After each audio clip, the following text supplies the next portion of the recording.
Hello everyone, welcome back to my channel Shilpa's daily mirror. সবাই কেমন আছো? আশা করছি ভালো আছো। আমিও ভালোই আছি। আর আজকে অনেক দিন পরে আবারও তোমাদের সাথে একটা নতুন ব্লগ শেয়ার করছি। আজকাল আর মনে সেরকমভাবে জোর পাই না, কেন কি মনটা এক প্রকার ভেঙেই গেছে বলতে পারো। তবুও যেটুকুই ভালো লাগা আছে সেইখান থেকেই ভাবলাম যে আজকে এই ব্লগটা আমি শেয়ার করি। তাই জন্যই অল্প কিছু ছোট ছোট ক্লিপ দিয়ে আজকের এই ব্লগটা বানিয়েছি। জানি না তোমাদের কাছে কতটা ভালো লাগবে। তো যাই হোক, আজকে আমার এই ব্লগটা তোমরা যারা দেখছো তাদেরকে আগেই অনেক ধন্যবাদ জানিয়ে নিই, কেন কি বহুদিন পরে ব্লগ দিচ্ছি। আশা করি সবাইকার কাছে নোটিফিকেশন যাবে না। তবুও যে কজনই দেখছো আমার ব্লগটা, তো তোমাদেরকে সত্যি অসংখ্য ধন্যবাদ আমার ব্লগটা দেখার জন্য। আর আমি এই ব্লগটা একটা কারণেই বানিয়েছি, সেটা হলো আমার ছোটোবেলার ভালো লাগা। তো ছোটোবেলার অনেক স্মৃতি আজকে আমি আবার তরতাজাভাবে ফিরে পেয়েছি। তো সেটাই বলতে পারো, সেই উপলক্ষেই আজকে এই ব্লগটা বানাচ্ছি। তো যাই হোক, আজকে সকালবেলা কোনো রকম প্ল্যান ছাড়াই আমরা হঠাৎ করে হাজব্যান্ড ওয়াইফ আর মেয়েকে নিয়ে বেরিয়ে পড়েছি। যাচ্ছি এখন মানি স্কোয়ার। তো রাস্তা থেকেই ভাবলাম ব্লগটা শুরু করি, কেন কি মনটা সত্যিই খুব ভালো হয়ে গেল। হঠাৎ করেই হাজব্যান্ড আমাকে সারপ্রাইজ দিয়েছে যে আমরা আজকে সিনেমা দেখতে যাব।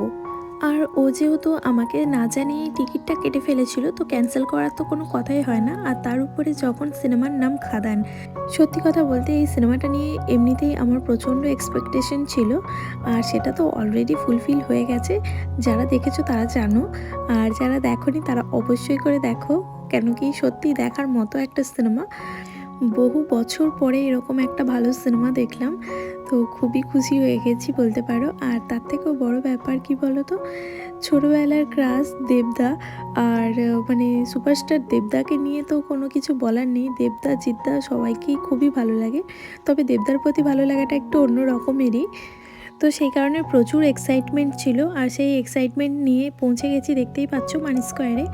আর যেহেতু সামনেই ক্রিসমাস, তো সেই কারণে খুব সুন্দরভাবে সেজে উঠেছে চারিদিক। আর আমরা তো জানি যে আমরা বাঙালিরা কতটা হুল্লুড়ে, তো সবসময় উৎসব খুঁজতেই থাকি আনন্দ করার জন্য। তো ক্রিসমাস হোক বা ঈদ বা দুর্গাপূজা, যাই হোক না কেন, সবসময় আমরা আনন্দ করতে খামতি রাখি না। যে যেরকমভাবে পারি নিজেদের মতো করে নিজেদের সাধ্যের মধ্যে আনন্দ করার চেষ্টা করি। তো সেরকমই আজকের দিনটা আমার কাছে খুবই ভালো লাগার দিন ছিল, কেন কি বহু বছর পরে লাস্ট কবে যে আমি সিনেমা দেখেছি সেটাও আজও ঠিক করে মনে পড়ে না।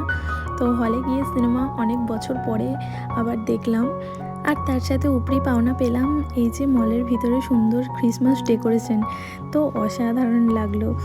আর জানো তো, যেহেতু সাডেন প্ল্যান হয়েছে, সেই কারণে বাড়িতে যে রান্না বান্না করে খেয়ে যাব সেই উপায়টাও ছিল না।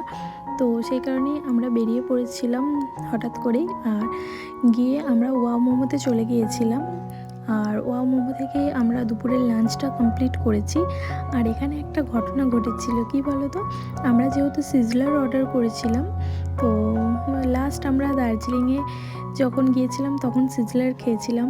আর ওয়াও মোমোতে যখন দেখলাম মোমো সিজলার রয়েছে, তো সেই কারণে আমরা সেটাই অর্ডার করেছিলাম, যেহেতু মেয়ের খুব পছন্দের জিনিস। আর তাছাড়া শীতকাল মানে একটু বেশ গরম গরম খাবার দাবার বেশ ভালোই লাগে। আর অন্যান্য বছরের তুলনায় এবছর কলকাতায় ঠান্ডাটা আমি একটু বেশ ভালোই অনুভব করছি। তো সব কিছু মিলে মিশিয়ে খাবারটা বেশ ভালোই ছিল। তো যেটা হয়েছিল তোমাদের সাথে সেটাই শেয়ার করি। এই যে দেখতে পাচ্ছ কি পরিমাণে সিজলারটার থেকে ধোঁয়া উঠছে, আর এই কারণেই না হঠাৎ করে ফায়ার অ্যালার্ম বাজতে শুরু করে দিয়েছিল। আর সেই কারণে স্বাভাবিকভাবেই বেশ কিছু মানুষ আতঙ্কিত হয়ে পড়েছিল। তো এই আর কি। তো যাই হোক, আমার এই হলো একটা মজার ইনসিডেন্ট আজকে ঘটেছে, সেটা তোমাদের সাথে শেয়ার করলাম। পুরো ব্লগ জুড়ে বেশ কিছু ভালো লাগার কথা তোমাদের সাথে আমি শেয়ার করে ফেলেছি অলরেডি। এবার সেসবগুলোকে একটুখানি সাইডে রেখে কিছু খারাপ লাগার কথা বলতে চাই। যদিও আমি এই ধরনের কথাবার্তা খুব একটা কখনোই বলি না, তবে আজকে মনে হলো না বলে থাকা যাচ্ছে না, তো সেই কারণেই বলছি আর কি। তো যাদের কাছে ভালো লাগবে না অবশ্যই স্কিপ করতে পারো।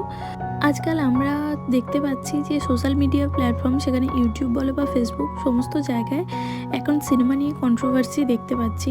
তবে আমার কাছে মনে হয় কন্ট্রোভার্সি হওয়া ভালো, তবে খুব একটা আনলিমিটেড পরিমাণে হওয়াটা উচিত নয়। তবে আমাদেরকে সবার প্রথমে মনে রাখতে হবে যে আমাদের উদ্দেশ্য একটাই, যেটা হলো বাংলা সিনেমাকে বাঁচিয়ে রাখা। বাংলা সিনেমা বা বাংলা সিরিয়াল যাই বলো না কেন, এই সমস্ত ব্যাপারগুলো কিন্তু আমাদের বাঙালিদের একটা বড় অস্তিত্ব বজায় রাখার জায়গা। তো সেইখানে যদি আমরা খুব বেশি পরিমাণে খুব খারাপভাবে কন্ট্রোভার্সি করতে থাকি তো সেখানে কিন্তু আখেরে ক্ষতিটা আমাদেরই হবে। আর এই কথাটা অনেকেই বুঝতে পারছে না বা অনেকে বুঝেও বোঝার চেষ্টা করছে না। আমাদের প্রথমেই বুঝতে হবে যে আমরা প্রত্যেকেই আলাদা আলাদা মানুষ, পছন্দ অপছন্দ সবারই আলাদা হবার কথা। তো সেই জায়গায় যার যেরকম পছন্দ আমরা সেরকম ধরনের সিনেমা দেখব বা সেই আর্টিস্টের সিনেমা দেখব। তো এটা স্বাভাবিক ব্যাপার। তো সেখানে আমরা কখনোই চাইবো না যে অন্য একটা সিনেমার ক্ষতি হোক। আমার মনে হয় আমরা যখন সিনেমা দেখি তার সাথে আমাদের মনের একটা বড় কানেকশন থাকে, কেন কি আমাদের মনের সিচুয়েশন কেমন রয়েছে সেই অনুযায়ী আমরা সিনেমা দেখতে বেশি পছন্দ করি। আজ আমার যে সিনেমাটা ভালো লাগছে কাল সেটা নাও লাগতে পারে, আবার আজ যেটা আমি দেখবো না বলে অবহেলা করছি কাল সেটা আমার কাছে ভালো লাগতেই পারে। বয়সের সাথে মানুষের চয়েস অনেক সময় পাল্টায়, তো এই আর কি। তো সব সিনেমার পাশেই থাকবো এইভাবেই, যেরকমভাবে আজকে আমি খাদান দেখে এলাম। তো যাই হোক, আশা করব তোমরাও খাদান দেখবে আর সাথে সাথে অন্যান্য সিনেমাগুলোও দেখবে, আমিও দেখবো। তো যাই হোক, চলো আজকের ব্লগটা এখানেই এন্ড করছি। যদি কিছু ভালো লাগে অবশ্যই একটা লাইক, কমেন্ট, শেয়ার এবং চ্যানেলটা সাবস্ক্রাইব করতে ভুলো না। আর যদি কিছু ভুল বলি অবশ্যই ক্ষমা করে দিও। তো চলো আজকের মতো এখানে বিদায় নিচ্ছি, দেখা হবে নেক্সট ব্লগে, ততক্ষণের জন্য টাটা।